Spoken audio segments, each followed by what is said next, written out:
Adélaïde s'est toujours considérée comme exceptionnelle, différente des autres. À l'extérieur, elle ressemble à la première Adélaïde. Elle termine sa scolarité avec les honneurs et passe ses examens de fin d'année avec les meilleures notes, ce qui lui permet d'entrer sans problème à l'université de médecine. Après 6 ans d'études, elle obtient son diplôme de médecine. Elle choisit une profession exceptionnelle, celle de chirurgien, et commence à travailler dans un hôpital sous la direction de véritables maîtres en la matière.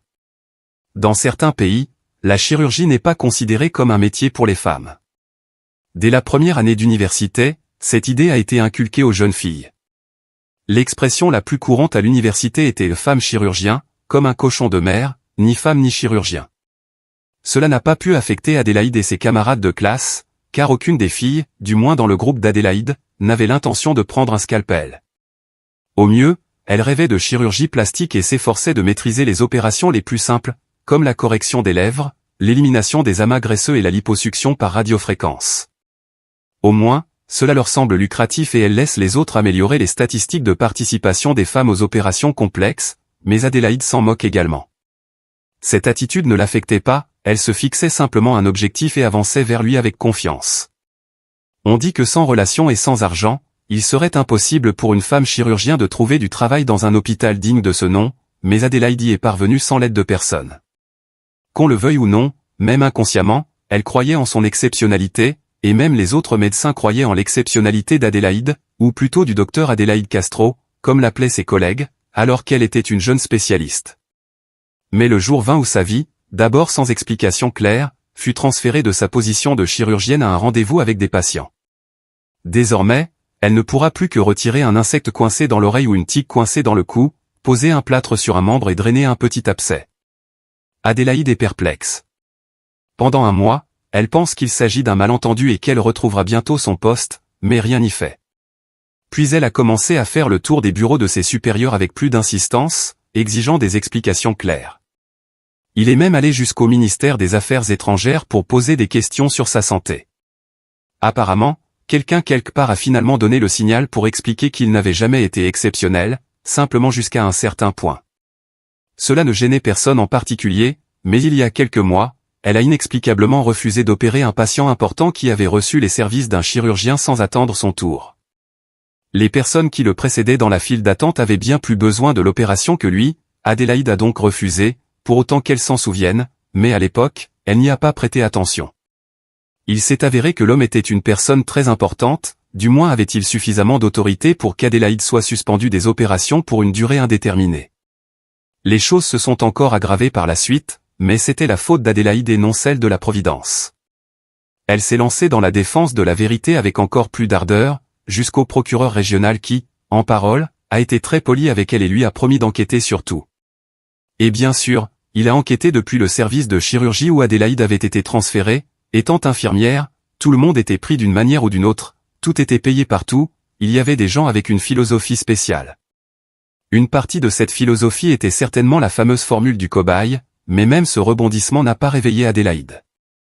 Le ressentiment n'est apparu que parce qu'il s'agissait d'une véritable catastrophe dans sa vie, et quiconque est offensé par un ouragan ou une éruption volcanique s'enfuit, se cache, sauve la dernière chose qu'il peut. Adélaïde s'est donc simplement cachée et a attendu de pouvoir sortir de l'abri et de jeter un coup d'œil sur son chemin vers l'équipe de nuit. L'après-midi, elle est entrée dans une petite boutique près de l'hôpital. Il n'y avait presque jamais personne ici, surtout des gens qui venaient faire leurs courses pendant la journée pour acheter quelque chose de délicieux pour leur famille et leurs amis dans les chambres d'hôpital. Aujourd'hui, le tableau est le même, sauf qu'il y a un sans-abri qui se réchauffe près d'un radiateur dans le couloir, et 2 hommes qui se promènent dans les rayons en cherchant quelque chose. Adélaïde achète une baguette, 4 saucisses et 3 paquets de café avec de la crème, l'ordinaire de l'équipe de nuit.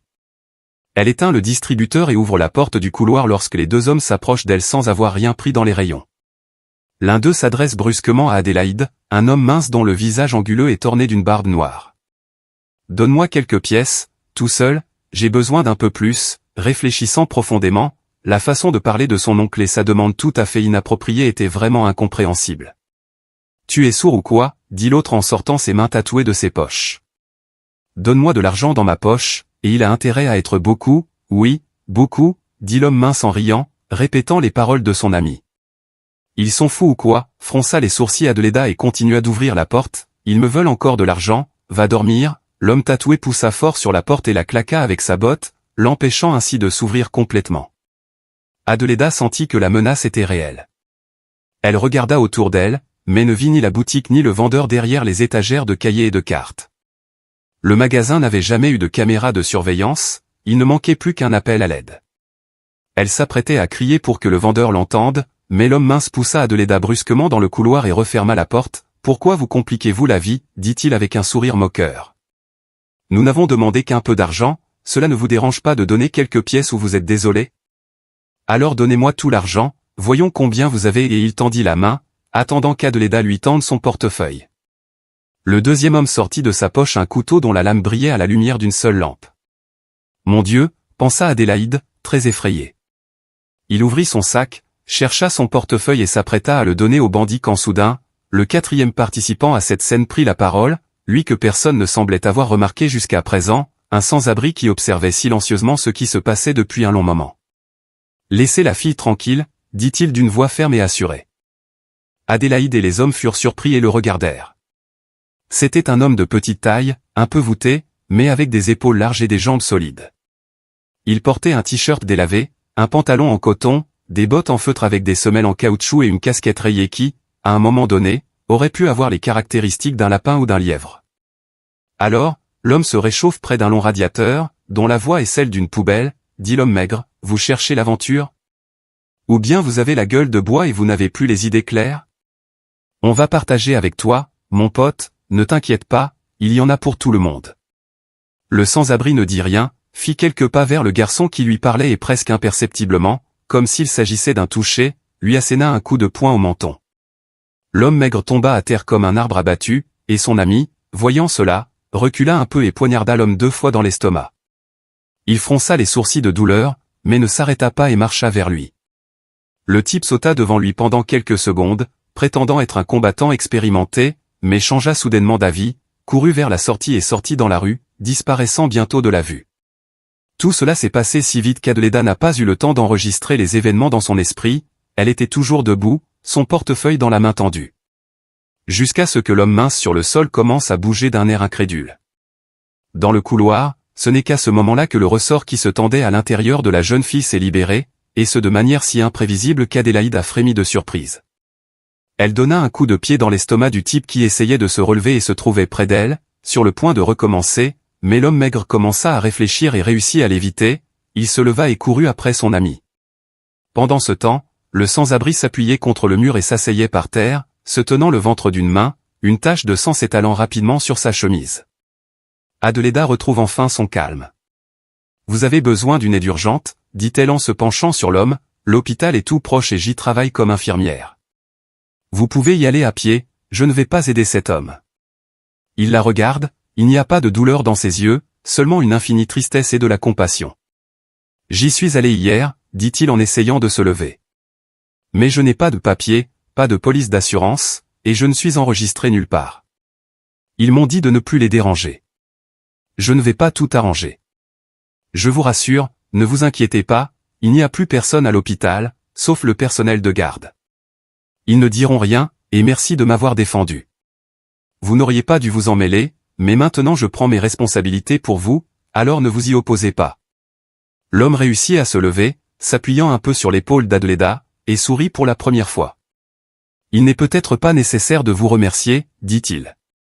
Peut-être qu'en quelque sorte, je voulais aller à l'hôpital de toute façon, arrêtez de plaisanter. » Adélaïde ne put contenir son sourire non plus. « Alors, dans ce cas, j'ai fait une petite erreur de calcul, allons-y doucement. » Il y avait environ 200 mètres à parcourir pour arriver à l'hôpital, et ce qu'Adélaïde craignait le plus, c'était que les fuyards reviennent les attendre au coin d'une rue, mais ils arrivèrent sans problème aux urgences.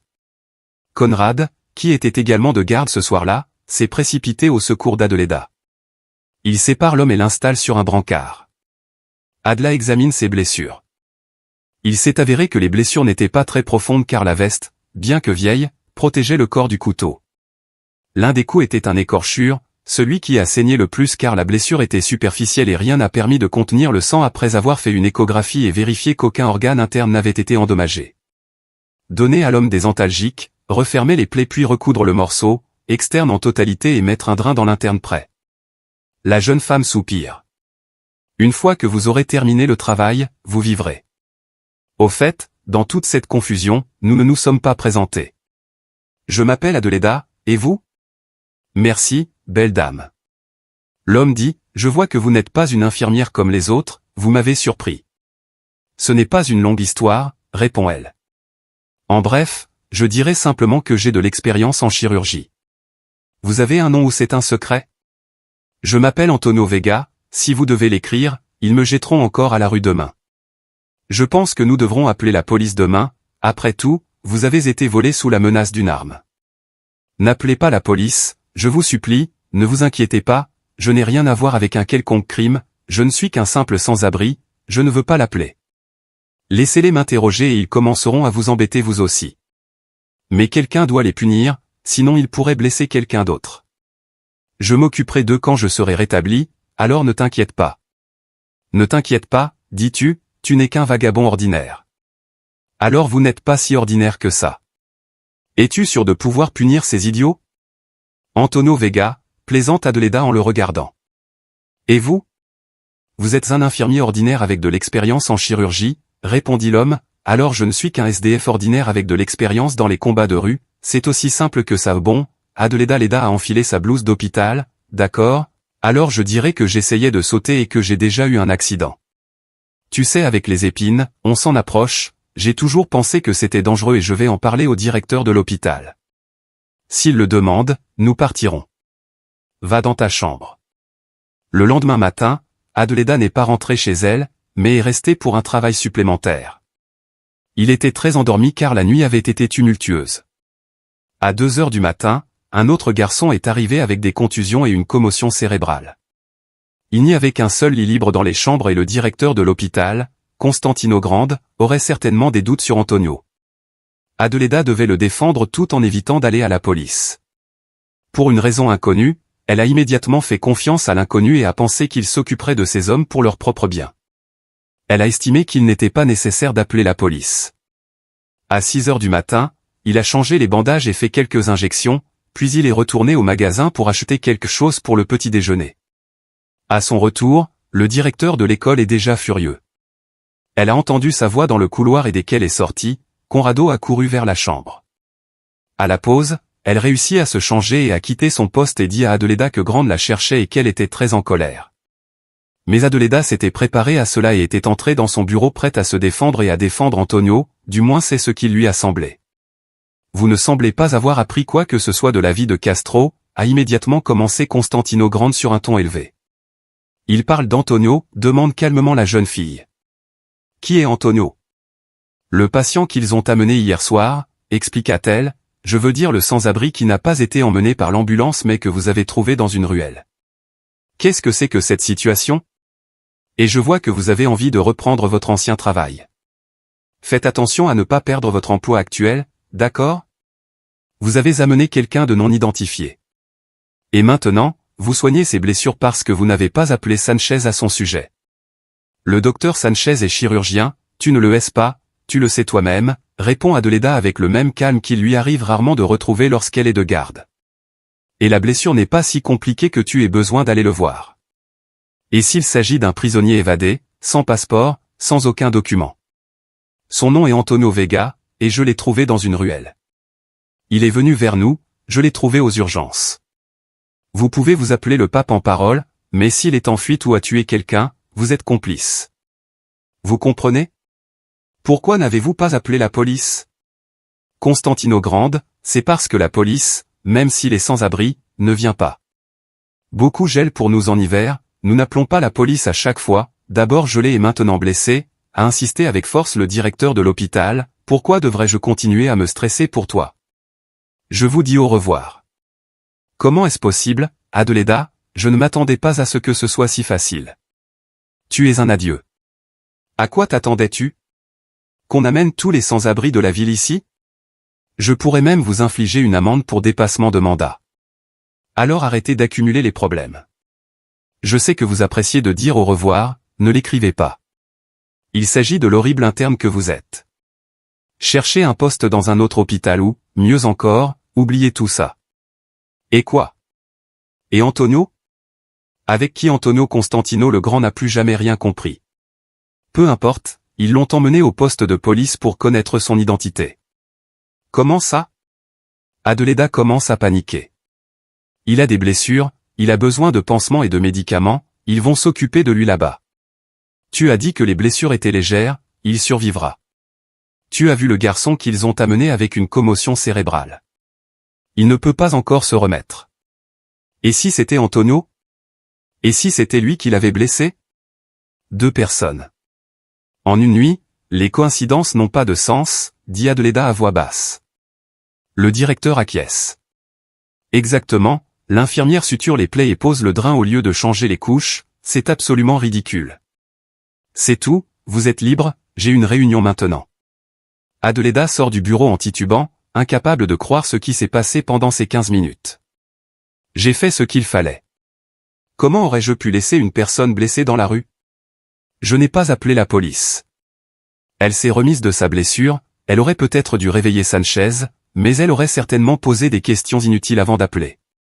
La grande Adelaida entra dans la chambre où elle avait laissé Antonio le matin. Il n'y était pas, on l'avait emmené.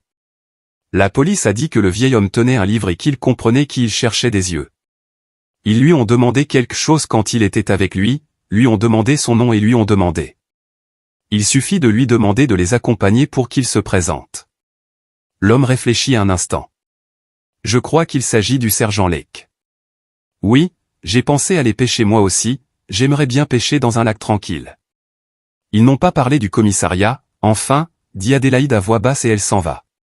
Son exclusivité, qui avait commencé à s'effriter il y a quelques années, a maintenant complètement disparu. Sa chute, qui a d'abord ressemblé à un malentendu, s'est arrêtée au point le plus bas, tout s'est arrêté sous ses pieds. Il n'y a plus que de la terre et le ciel s'est couvert de nuages. Elle ne pouvait pas se cacher et attendre que la tempête l'atteigne ici, dans son refuge fantomatique. Mais au moins, elle ne devait plus se torturer, et elle se sentait comme libérée de ce fardeau insupportable. Elle aurait dû le faire depuis longtemps, quitter l'hôpital et tenter sa chance ailleurs. À quoi ai-je pensé pendant tout ce temps? Qu'est-ce que j'attendais? Les pensées sur le sort d'Antonio ne la quittent pas, elle doit le retrouver et essayer de l'aider. S'il le fallait, elle resterait même dans sa propre maison et comme elle vit seule, elle n'a pas d'amis qui pourraient lui poser des questions stupides. Maintenant, il a tout son temps, tant que ses économies ne s'épuisent pas. Il a donc décidé de le faire et a emballé ses affaires. J'ai rédigé une demande de liquidation, je l'ai remise au patron sans rien dire et je suis rentré chez moi. Je pensais qu'une fois au lit, elle s'endormirait profondément, mais après son bain et son petit déjeuner, Adélaïde ne s'est endormie qu'une demi-heure. Il était impossible de dormir vraiment parce qu'elle pensait à l'endroit où Antonio pouvait se trouver. Et que lui réservait l'avenir? Adélaïde se leva, se lava le visage et partit. Une nouvelle maison. Là où ils auraient pu emmener Antonio depuis l'hôpital, selon sa logique. Ils auraient dû l'emmener au poste de police le plus proche, et c'est ce qu'Adelaida décida de faire. Elle s'est arrêtée un instant. Il demande alors à parler au sergent Lago, espérant que sa logique n'est pas erronée. Il avait la chance de travailler là. D'ailleurs, il était à son poste à ce moment-là. 5 minutes plus tard, il est sorti pour lui parler. C'était un très jeune homme, apparemment fraîchement sorti de l'armée. Bonjour, je salue Adélaïde. Que voulez-vous? Le sergent regarde attentivement la jeune fille. Je suis de l'hôpital municipal Adélaïde Castro. Ce matin, vous avez amené un certain Antonio Vega pour vérifier son identité. Oui, c'est ce qui s'est passé. Et que voulez-vous savoir? Je veux savoir ce qui lui est arrivé. Est-il blessé? Est-ce qu'il va bien? Attendez une minute, dit le sergent, qui se dirige vers la salle de garde située derrière la pièce, où il prend le téléphone et appelle quelqu'un. Il décroche le téléphone et appelle quelqu'un, Zacharia, dit-il au bout du fil. Bonjour, je suis Lago. Ce matin, on vous a amené un sans-abri. Savez-vous quelque chose sur lui? Que voulez-vous dire par il est avec vous maintenant? Ils se sont renseignés sur lui. À achat, au déjeuner? Et où est-ce possible? D'accord, ne vous fâchez pas. Au revoir. Adelaida le regarda curieusement, le sergent écarta les bras et dit qu'il l'avait emmené quelque part pour le déjeuner. Et où? Nous savons comment c'est possible en général parce qu'elle est inquiète. Je suis votre médecin, A menti Adelaida, je m'inquiète pour votre santé. Je suis désolé, je n'y peux rien si ce genre de choses arrive. Sait-elle combien de clients nous recevons chaque jour? Ils emmènent et reprennent tout le monde. Vous ne pouvez pas suivre tout le monde. Ne vous inquiétez pas, je pense que s'il lui arrive quelque chose, ils s'occuperont de lui. Adélaïde se dit, il lui est déjà arrivé quelque chose mais les gens se sont déjà occupés de lui. Les questions suivantes n'ont aucun sens et il lui semble inutile d'exprimer son mécontentement à ce sergent. Une fois, je n'ai vu Antonio que pendant 10 minutes alors que je l'emmenais au poste de police. D'accord, dit Adélaïde, je ne comprends pas. En principe, où ils auraient pu l'emmener, je n'en ai aucune idée. Peut-être au tribunal, ou peut-être à l'hôpital pour une évaluation. Ou peut-être qu'il a été renvoyé parce qu'il n'y avait pas de plainte, je ne sais pas. Il aurait pu aller dans de nombreux endroits. Laissant Adélaïde avec un air inquiet, elle sort dans la rue sans savoir où chercher d'autres informations. La fatigue l'accable encore plus. Sa tête lui faisait mal, elle avait un besoin urgent de dormir et d'organiser ses pensées, sinon, dans cet état, elle ne pourrait rien décider avec certitude. Adélaïde dormit jusqu'au matin. La fois suivante, lorsqu'elle arrive au travail, elle se torture pendant 8 heures en écoutant les condoléances de ses collègues sur sa malchance. Il lui restait encore 2 semaines de travail avant d'être licenciée, et les conditions dans lesquelles elle travaillait sont devenues insupportables. Adelaida a conclu un accord avec Conrad pour qu'il la remplace pendant la plupart des périodes de travail restantes. Il a accepté et lui a dû 4 gardes. Conrad était le seul employé de l'hôpital avec lequel Adelaida avait réussi à établir une relation amicale. Il ne la quittait pas d'une semelle. Adelaida, comme les autres, se comportait comme si elle craignait que sa malchance soit contagieuse. Adélaïde décida de demander à Conrad quand ils s'assirent ensemble pour déjeuner. Comment trouver une personne qui n'a pas de maison, pas d'adresse, pas de voiture, pas d'assurance ou quoi que ce soit d'autre? Y a-t-il une autorité à laquelle on peut s'adresser?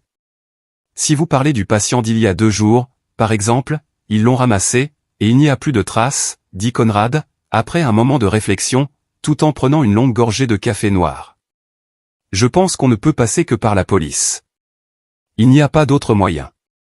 J'ai déjà été au commissariat, ça ne sert à rien, répond l'autre personne. Ils ne feront pas de commissariat à l'Institut national de l'immigration. S'ils ne le savent pas, il est peu probable que quelqu'un d'autre le sache. Mais je ne connais que le nom et le prénom, alors ils vous donneront une liste complète des personnes portant ce nom. Ce sera plus facile d'y faire des recherches. Mais je ne comprends pas pourquoi de toute façon. Je comprends, laisse tomber, je suis désolé, ne t'inquiète pas, remercie Adélaïde, perdue dans ses pensées. Pourquoi est-ce que je me sens obligé d'aider cette personne? Waouh, Abby, tu es incroyable. Le monde s'écroule autour de toi, et tu penses à un sans-abri que tu ne connais même pas. Tu devrais chercher un travail loin d'ici, parce que les grands feront tout pour ruiner ta vie si tu essaies de chercher un travail dans le domaine médical, acquiesce Adélaïde. Merci pour le conseil, Conrad. Quant au travail, j'y réfléchis. Ne t'inquiète pas, rassure Conrad. Il comprenait vraiment toutes les situations dans lesquelles elle devait planifier son avenir proche. L'hôpital municipal était considéré comme le meilleur de la ville et jouissait d'une excellente réputation, si bien que de nombreuses personnes souhaitaient s'y faire soigner. Le directeur de l'hôpital, Constantino Grande, bien qu'il ait un caractère désagréable et qu'il traite son personnel sans respect, est une personne influente dans les cercles médicaux de la région.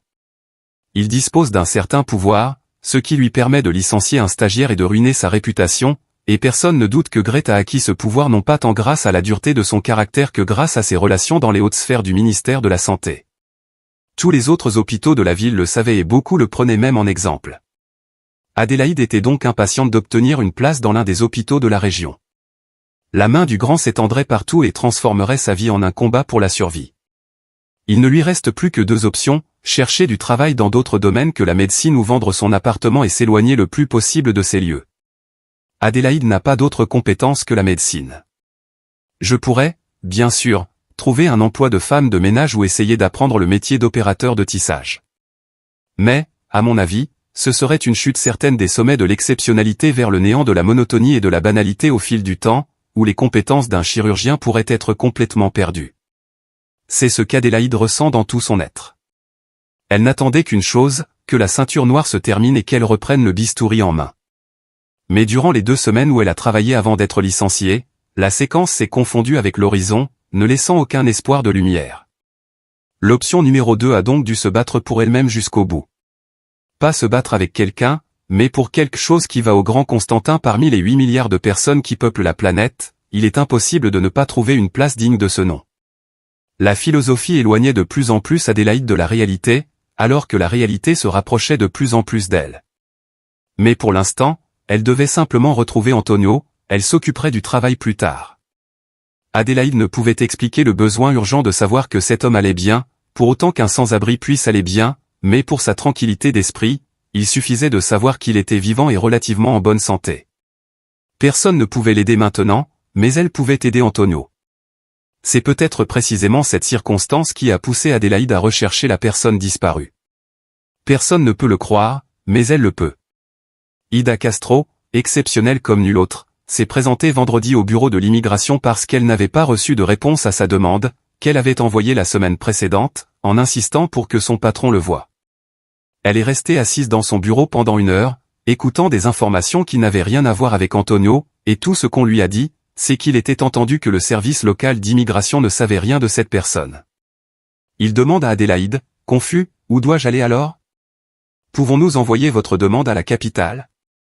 Oui, dit-elle en souriant, il y a des informations qui ne peuvent être consultées que dans la capitale.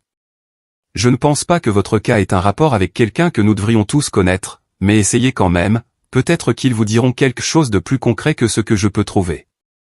Je suis d'accord, répondit Adélaïde à l'intention du major.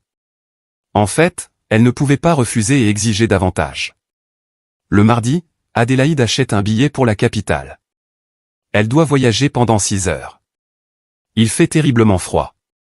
Le bus dans lequel elle se trouvait est tombé en panne à mi-chemin et les passagers ont attendu près d'1 heure avant d'être transférés au centre d'immigration. Avant la fin de son service, il était presque 5 heures de l'après-midi. Lorsqu'il est entré dans le bureau de son patron, il n'était pas aussi bavard que son collègue de province, peut-être parce qu'il était pressé de rentrer chez lui, ou peut-être parce qu'il ne jugeait pas nécessaire d'être bavard dans ce cas. Au terme de la conversation, il recommanda à Adélaïde de prendre contact avec le quartier général de l'état-major des forces armées, ni plus ni moins. Adélaïde a d'abord cru qu'il plaisantait, mais l'expression du lieutenant-colonel était sévère. Il est sérieux, ne put-elle s'empêcher d'exprimer sa surprise. D'accord, nous ne pouvons rien faire. Mais il y a des preuves indirectes qui indiquent qu'au quartier général, vous pourriez trouver quelque chose sur Antonio Vega, s'il s'agit bien de l'Antonio Vega en question. D'autres questions? Non, merci, répond Adélaïde, presque comme un soldat, et elle quitte le bureau. Le mercredi matin, alors qu'elle se rendait comme d'habitude à son dernier service, elle entra dans un magasin familial pour acheter de la nourriture pour le déjeuner, qu'elle paya, sortit dans la rue et fit quelques pas lorsqu'elle entendit une voix derrière elle. « Excusez-moi, mademoiselle », se retourna-t-elle, surprise. Il s'agissait des personnes qu'elle avait craint de rencontrer en face d'elle. Ce sont les 2 mêmes hommes qui ont tenté de la dépouiller il y a 15 jours, mais ils n'ont plus du tout la même allure. Le bras droit de Flaco était plâtré jusqu'au coude, et le visage de l'ami qui dansait devant Antonio avec un couteau ressemblait plus à une citrouille pourrie par endroits. « Qu'est-ce que vous me voulez » demanda Adélaïde en faisant un pas en arrière. « Attendez-nous » dit Magro en bégayant un peu, « nous voulions nous excuser pour l'incident de la boutique. » Adélaïde n'en croit pas ses oreilles. Et l'homme de poursuivre, « Prenez ça, en lui tendant une amende. C'est une compensation pour le préjudice moral. Pour ainsi dire, je n'ai pas besoin de votre argent. Adélaïde s'éloigne un peu plus, prenez-le. Je n'ai pas besoin d'excuses de sa part. Tu te souviens de ce que tu as fait à cette personne, tu devrais t'excuser auprès d'elle, non. Je vous ai oublié depuis longtemps, nous nous sommes déjà excusés auprès de lui, balbutia l'homme maigre en levant sa main brisée. Une compensation est également de mise, tu veux dire qu'il t'a fait ça, accepte-la, intervint l'homme en forme de citrouille. Ne la rejette pas. C'est pour nous. Nous vous verrons dans les ennuis, dit Antonio. Pouvez-vous me dire où ils l'ont trouvé? Nous pouvons secouer la tête, dit l'homme mince. Nous n'avons pas le droit, nous n'avons le droit que de remettre ceci, dit-il en tendant à nouveau le billet. Prenez-le, ne le rejetez pas, mais il est en bonne santé, sauf en ville. Il est en bonne santé, mais nous ne savons pas où il se trouve. Cela fait 3 jours que nous vous attendons ici, acquiesce Adélaïde en prenant l'argent. Si seulement. Écoutez, non, le 2e homme n'agite pas les mains. Dieu nous en préserve, nous sommes en train de quitter la ville, nous ne croiserons donc personne. C'est quelque chose que tu devras faire par toi-même. Au revoir, il est temps de partir, dit Adélaïde en regardant le dos des enfants. Les garçons partent à toute vitesse, c'est un changement inattendu, se dit-il. Elle sourit et se tourne vers l'hôpital. Le billet pour la capitale n'était pas si bon marché, mais l'argent obtenu des criminels, bien que désagréable, tombait à point nommé. Cette fois, il décida de prendre le train. Dans le wagon, c'est la joie, l'excitation et la confusion. Adélaïde ne s'était pas entraînée depuis longtemps et était complètement habituée à ce genre d'agitation, mais cela ne le dérangeait pas du tout. Elle en fut absolument surprise, au contraire, elle était heureuse que la vie autour d'elle se dégrade. Les enfants couraient autour de la voiture, les adultes discutaient de toutes sortes de choses. Comme elle avait besoin de tout cela, sa mère était morte alors qu'elle étudiait la médecine et elle ne connaissait même pas son père, il avait quitté la maison alors qu'elle n'avait que 4 ans, cela faisait donc longtemps qu'elle n'avait eu personne pour lui rendre visite. Adélaïde, qui est une personne méticuleuse, exigeante envers elle-même et envers les autres, semble froide envers les gens qui l'entourent. Ils étaient trop rationnels et presque inaccessibles. C'était une perfectionniste dans le plein sens du terme, c'est pourquoi elle rencontrait rarement des amis et même ceux qui lui promettaient de partager non seulement le dîner mais aussi le lit. Cette caractéristique garantissait le succès pour un chirurgien, mais pour une femme ordinaire, elle créait de nombreux problèmes. Adélaïde était certes séduisante et même jolie, ses jambes fines sur lesquelles les hommes réagissaient en premier, un beau visage rond avec des yeux gris et un nez droit et bien formé, des lèvres pulpeuses, que l'on ne trouve généralement pas chez les femmes à forte personnalité. Tout en elle était en place, mais les hommes semblaient avoir peur d'elle. Adélaïde n'avait réussi à s'approcher de quelqu'un que 2 fois. La première fois, c'était à l'université, et la deuxième fois, c'était à l'hôpital, et les 2 relations se sont terminées avant qu'elle ne soit assez mûre pour parler de mariage. Après l'université, son premier petit ami a été transféré à l'académie de médecine militaire et lui a demandé de l'accompagner dans une autre ville, ce qu'elle a refusé. À l'hôpital, sa relation avec Conrad a été très brève. Elle n'a duré qu'1 semaine et s'est terminée pour une raison apparente. C'était une romance passionnée qui leur a fait oublier le monde entier, mais avec Conrad, ils ont réussi à rester amis. Ils n'ont jamais essayé de revivre ce qui était irrémédiablement mort dans les années qui ont suivi, et aucun autre homme n'est apparu dans leur vie après cela. Adélaïde commença à vivre des moments désagréables dans sa personnalité. Sa méticulosité d'antan disparut et les détails de son attention à la maison et au travail n'étaient pas là où ils auraient dû être. Adélaïde craignait de devenir une autre personne si elle retournait au bloc opératoire et ne pouvait plus faire son travail comme avant. Que l'adversité ait réussi à briser Adélaïde et à la changer de cette manière, ou que ce soit son choix, bien qu'il ne la comprenne guère, elle était à lui, mais maintenant elle était assise dans le train. Souriante, elle est entourée de gens heureux, et ce bonheur semble la porter tout au long de l'année. Noël approchait, les vacances scolaires commençaient, là où tout le monde allait, ces gens verraient sûrement leur famille et leurs amis. Peut-être un camp d'hiver. L'odeur de mandarine se répand dans le wagon, ce qui accentue encore ses pensées sur Noël et sur sa destination, l'état-major interarmé. Si l'un de ses compagnons de voyage le lui disait, il serait surpris, car il n'a personne avec qui fêter Noël. Au moins, il est allé à la fête d'entreprise de l'hôpital, mais pour l'instant, c'est hors de portée. Soudain, Adélaïde fut envahie par une tristesse si profonde à l'idée de la fête qui approchait que son sourire disparut et qu'elle fut au bord des larmes. La voix d'une jeune fille qui se précipite et lui offre une mandarine la sort de son désarroi. « Mademoiselle, prenez-la. C'est pour vous. » « Merci, » dit Adélaïde en acceptant le cadeau et en souriant à nouveau. « Ne sois pas triste, » ajouta la jeune fille, « tout ira bien, » et elle partit en courant. « Non, non, » pensa Adélaïde, « je fais tout bien. » Quelque part au fond d'elle, Adélaïde ressentait ce nouveau sentiment qui l'avait fait monter dans le train, non seulement la gratitude envers Antonio pour être intervenu en sa faveur, mais aussi le désir de le revoir. Adélaïde avait tant de questions à poser à cet homme. Comment en était-elle arrivée à cette vie où elle devait se réchauffer au fourneau de la cabane dans laquelle elle était elle-même tombée? Qui sait ce qui l'attend dans 5 ans? Il pourrait vendre son appartement et les choses pourraient ne pas se passer comme prévu, et elle pourrait se retrouver à court d'argent et à la rue, sans compétences de chirurgien et sans capacité d'apprendre de nouvelles choses. Qui était Antonio avant de se retrouver à la rue? Il avait inspiré une telle peur à ces 2 voyous que cela semblait impossible. Il pouvait le faire, mais de quoi s'agirait-il? Des contacts dans les milieux gouvernementaux ou criminels. Alors pourquoi se promenait-il dans une vieille veste sale et n'arrivait-il pas à obtenir un lit d'hôpital? Adélaïde avait beaucoup de questions et beaucoup d'envie d'aider. Vous pourriez même l'inviter à passer Noël chez vous. Pourquoi ne pas le faire? Si Adélaïde voulait partager un repas de Noël avec quelqu'un, ce serait lui. Le matin, le train arrive dans la capitale. Il y avait des guirlandes suspendues partout et des sapins de Noël.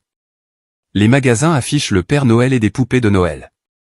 Adélaïde arrive en un rien de temps au siège de l'entreprise et prend son service. À l'entrée, on lui demanda ses documents et la raison de sa visite, on lui donna un laissez-passer et, en 5 minutes, elle se retrouva dans la salle d'attente de l'employé demandé. Un homme grand et beau, ayant le grade de colonel, apparaît bientôt.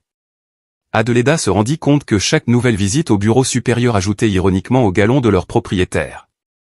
Il considère que le succès de son idée est sur le point d'aboutir, il ne reste plus qu'à atteindre le général Diego Peña, secrétaire du colonel. Cette fille vient vous rendre visite, pourquoi? Demanda le colonel à l'homme en se tournant vers Adélaïde.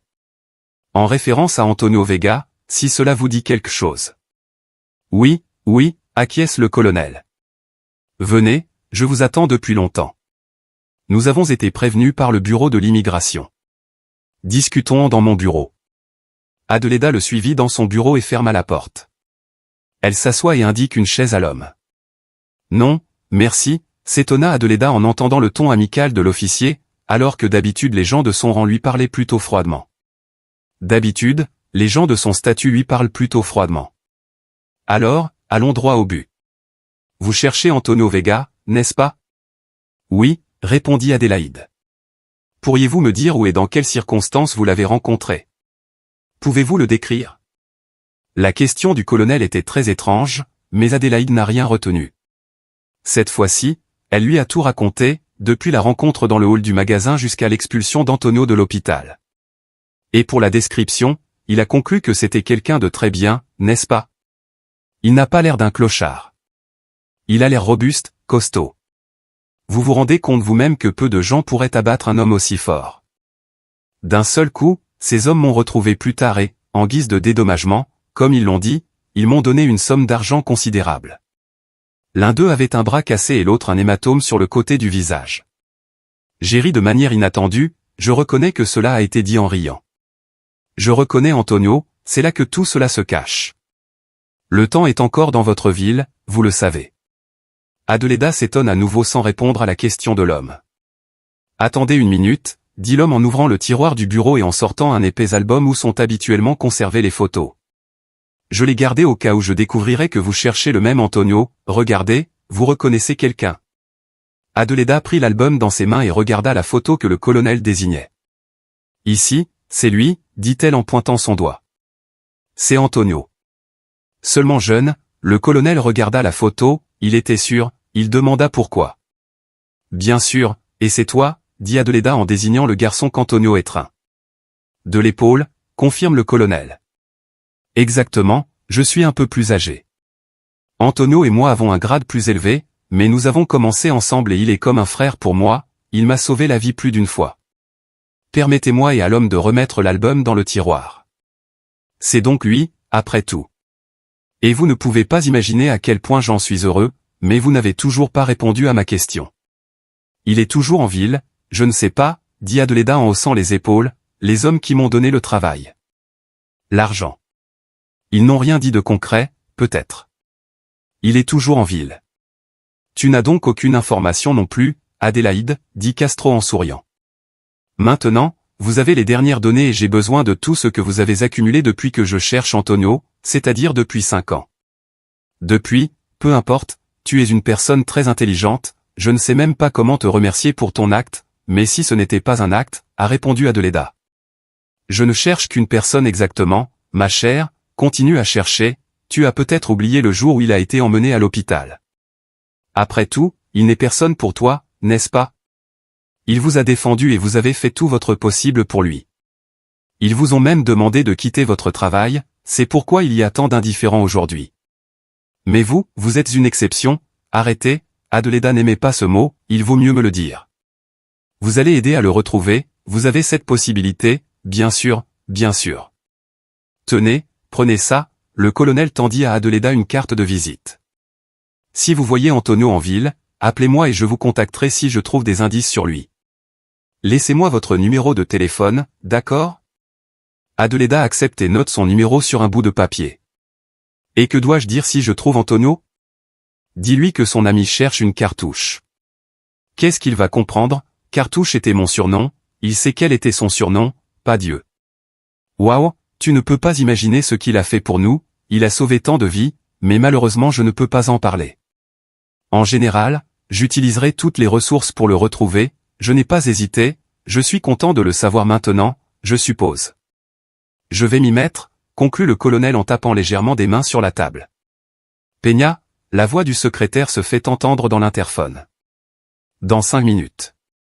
Compris, répondit-il. Je vais bien, dit-il à Adélaïde. Laissez-moi vous dire au revoir maintenant, il y a des choses à faire et j'espère vous revoir. Au revoir. Adélaïde dit au revoir au colonel et quitta le bureau. Le temps passe. La semaine précédant Noël passa si vite qu'Adélaïde fut même surprise de regarder le calendrier le matin. Pendant tout ce temps, elle avait attendu des nouvelles du colonel, mais rien ne s'était passé. Le téléphone reste muet, Antonio ne donne finalement aucun signe de vie. Elle décida de mettre son appartement en vente, mais personne ne se précipita pour l'appeler à propos de tout ce qu'il préparait pour les vacances, aussi bien les acheteurs potentiels que les banques et les notaires, tout était subordonné à la réalisation d'un seul objectif, se débarrasser de tout ce qui était ancien et s'adapter à un avenir meilleur. Cela viendrait sans doute, et plus la soirée festive approchait, plus l'humeur d'Adélaïde devenait morose.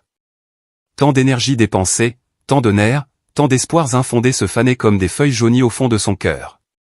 Adélaïde ne pouvait plus rester seule à la maison. À ce moment-là, même les filles commencent à l'approcher et tout lui échappe, elle sort dans la rue. Sans but précis, elle marchait, tournait les coins, s'enfonçait dans les ruelles qui se croisaient dans la nuit quand la neige s'épaississait. Il tombait à gros flocons, spiralant lentement sous les lampadaires, les voitures. Il s'approchait frénétiquement des supermarchés, comme des requins à la recherche d'une proie distraite, achetant de la nourriture pour le dîner ou des cadeaux, et soudain ils étaient invités à une fête. Adelaida regardait les visages des passants, attendant de voir se réaliser quelqu'un qui n'oublierait peut-être jamais les miracles de Noël. Soudain, son téléphone sonne. Adélaïde vit un numéro inconnu, mais décida de répondre. C'est peut-être un acheteur. C'est Castro qui me l'a dit une voix masculine à l'autre bout du fil. Si vous l'écoutez, vous pouvez aller à l'hôpital de la ville où vous travailliez avant, parce que... Et vous, qui êtes-vous? Diego Peña m'a demandé de vous appeler. Il y a des nouvelles sur le sujet qui t'intéressent, dit Adélaïde le cœur battant. Il y avait le miracle de Noël, peut-être qu'Antonio avait été retrouvé. Mais pourquoi n'appelle-t-il pas Diego directement et pourquoi devons-nous aller à l'hôpital? Peut-être qu'il s'est encore passé quelque chose avec Antonio, ok, dit Adelaida, j'y vais, environ 20 minutes, allez directement au grand bureau, nous y sommes maintenant, ok. Ils m'ont même appelé au bureau principal, comme c'est étrange. Adelaida pensait que le bonheur se cachait en lui. La situation semblait très ambiguë à l'entrée de la salle. À la réception de l'hôpital, Conrad attendait déjà une fille qu'il fumait nerveusement, debout dans une blouse d'hôpital. « Bonjour, Abby, dit-il en la voyant. « Pourquoi es-tu là sans veste, idiote, dit-il en agitant la main. « Écoute, il y a un grand remue-ménage, tu ne vas pas croire ce qui s'est passé. » Conrad rit presque comme un fou. Personne ne l'avait jamais vu comme ça, il ne parlait jamais de toi dans son bureau et il avait l'air confus. Des soldats en uniforme sont venus lui parler. Adelaida resta silencieuse pendant quelques secondes, puis il demanda. Il m'a demandé si tu étais de service à Noël. Oui, je ne veux pas être seule à la maison. Joyeux Noël. Au fait, je vous souhaite la même chose. Adelaida sourit, enlevant son manteau dans la salle de repos. Je vais me renseigner sur ce qu'ils attendent de moi, bonne chance, dit-elle. Adelaida acquiesça, prit une grande inspiration et se dirigea vers le bureau des trois grands. Les gens l'accueillirent dans le bureau, 2 soldats, l'un d'entre eux un major et l'autre un lieutenant-colonel, et Constantin, de grands militaires, était debout tandis que le directeur était assis sur une chaise, le visage rouge et regardant distraitement ses bottes. Veuillez vous asseoir. Adelaida Castro se présente au major. Adelaida s'assit en silence, loin du major, dans ce moment qu'elle détestait particulièrement. L'homme le plus âgé commença. Nous tenons à vous remercier au nom de Diego Peña. Malheureusement, il n'a pas pu venir, mais il est possible que vous vous revoyiez, grâce à vous, il a réussi à trouver quelqu'un de très important pour lui. Il a trouvé la personne, s'exclame Adelaida avec enthousiasme. Comment va-t-il? Où est-il? Tout va bien pour lui? Le lieutenant-colonel intervient et regarde sa montre. Vous pourrez bientôt lui parler. Adélaïde elle-même voulut ajouter quelque chose, mais le policier l'arrêta d'un geste de la main. Il poursuivit avant que Constantin le Grand n'ait quoi que ce soit à lui dire. C'est bien. Il regarda tristement le lieutenant-colonel, puis baissa les yeux et fronça les sourcils. Le visage rougi par la colère, il regarda Adelaida avec fureur et dit presque entre ses dents, « Abel, Adelaida Castro, je tiens à m'excuser de m'être mal comporté envers vous et d'être tombé en disgrâce. » Le lieutenant-colonel l'interrompit et répéta malhonnêtement tout ce qu'il avait dit. La confusion régnait dans la tête d'Adelaida. Récemment, c'était la troisième personne qui s'excusait auprès d'elle. Si l'on pouvait s'attendre à quelque chose comme ça de la part de bandits, alors ces grands mots ne pouvaient même pas avoir été imaginés. Il s'est vraiment passé quelque chose dans ce monde, dit la directrice, complètement abattue. J'avais tort. Et à partir de demain, je démissionne de mon poste. Je prends ma retraite. Et vous, Adelaida Castro, vous pouvez retourner pratiquer la chirurgie. J'ai déjà signé tous les documents. Adélaïde marmonne presque, je ne comprends rien. Il n'y a rien de spécial, répète Adelaida. Le vieil homme a simplement remis les choses à leur place et la justice a prévalu. Qu'en penses-tu? Nous pourrions tout faire officiellement par le biais des tribunaux et de dizaines d'instances, mais nous préférons accélérer le processus, surtout aujourd'hui, qui est un jour férié. Vous êtes d'accord? Oui, bien sûr, mais les idées commençaient lentement à prendre forme. Oui, j'accepte vos excuses, se tourna Théil vers Adelaida. Merci beaucoup, dit Adelaida à voix basse, et dit à Diego Peña que je lui suis très reconnaissante. Nous ne manquerons pas de le faire. Quand pourrais-je voir Antonio, demanda-t-il. Adelaida, le lieutenant-colonel, regarde à nouveau sa montre. J'ai peut-être dit que vous pouviez le voir maintenant. Adelaida se leva rapidement de sa chaise. Où va-t-elle? Peut-être dans la salle de repos. Il t'attend déjà, dit rapidement la jeune fille avant de s'enfuir. Depuis son bureau, elle ouvre la porte de la salle de repos, le cœur battant à l'entrée. Adelaida s'arrêta un instant. À un moment donné, assis à la table, se trouvait un homme d'environ 35 ans, vêtu d'un costume élégant qui ne lui permit pas de le reconnaître immédiatement, car le clochard Antonio chuchota. C'est toi. L'homme sourit et se lève de sa chaise. C'est moi, Adelaida Castro. Adelaida avait déjà envie de le serrer dans ses bras, mais elle se retint, imaginant que ce n'était peut-être qu'elle. Elle était devenue si proche de cette personne au cours des derniers mois qu'elle n'y avait peut-être même pas pensé. Pendant tout ce temps, Antonio semblait avoir deviné ses pensées. Il s'approcha d'elle et la serra doucement dans ses bras. Les larmes coulent des yeux d'Adelaida. Je t'ai cherché partout, tu n'as pas idée. J'ai même été à la capitale, je ne sais pas, dit-il. Antonio libère calmement la jeune fille de son étreinte et s'adosse à sa chaise. Pourquoi n'es-tu pas venu plus tôt? Où étais-tu? Où t'ont-ils emmené depuis le poste de police? C'est une longue histoire, dit-il en haussant les épaules. Antonio était triste et insipide. Je ne voulais pas te compliquer la vie, mais mon bon ami m'a retrouvé et m'a expliqué comment tu avais gâché ta vie en m'aidant. Il a dit que vous aviez déjà été licencié. Je ne pouvais pas le cacher. Je devais rétablir la justice. Et de quoi vous cachiez-vous? Comment avez-vous fini dans la rue? Ce costume te va très bien, et le rôle de clochard n'est pas pour toi. Je me cachais de moi-même. C'est ainsi que ma vie s'est développée. J'ai dû réfléchir à beaucoup de choses et les mettre en pratique. À sa place, vous n'avez pas choisi la meilleure façon de réfléchir à la vie qu'il a observée. Adélaïde et Diego Peña cherchent une cartouche depuis longtemps. C'est-à-dire que Diego Peña et moi avons servi ensemble dans l'armée. Il a dit que son surnom était Cartucho. Et son dieu. Oui, exactement. C'est là que tout a commencé, dans l'un des nombreux points chauds de l'Est où nous avons servi consécutivement dans les services de renseignement avec Diego. Comme on dit, il était mon commandant. Nous avons sauvé de nombreuses vies innocentes à l'époque. Nous avons révélé de nombreux plans de l'ennemi. Mais pendant que je servais mon pays, ma bien-aimée a trouvé un amant. J'en ai été informé par nos connaissances communes. Je n'ai pas pu le supporter, j'ai demandé à être excusé. Je suis rentré à la maison pour savoir ce qui se passait. Ma femme n'a pas voulu mentir, elle m'a posé un ultimatum, soit je vis avec elle, je ne vais nulle part, soit elle et notre fille partent avec lui. Vous savez, j'ai essayé de sauver notre mariage. Je ne pouvais pas imaginer ma fille vivant avec son beau-père. J'en suis resté là, je ne pouvais pas penser à autre chose, et il semblait que tout était réglé. J'ai trouvé un emploi et ma fille a recommencé à s'habituer à moi. Elle m'appelait le papa. Ma femme me regardait à nouveau avec amour, comme avant. Mais un jour, j'ai eu un accident. J'étais en voyage d'affaires et un conducteur imprudent l'a renversé. Il est mort et j'ai survécu, et c'est là que tout a commencé. Il s'est avéré que le conducteur était le fils du procureur local. C'est lui qui était en tort, pas moi, mais ils ont essayé de me rejeter toute la responsabilité, cachant même le fait qu'il était ivre au volant. Comme si cela n'était pas arrivé, ils m'ont torturé pendant près de 2 ans, mais mes avocats ont finalement réussi à prouver mon innocence. Ma femme n'a pas attendu le procès, elle ne supportait pas tous ces ennuis. Elle m'a quitté et est allée voir son patron en m'interdisant de voir notre fille. Je leur ai donné mon appartement, qui n'était pas là sans demande, et je me suis retrouvé sans travail, sans femme, sans fille et sans maison.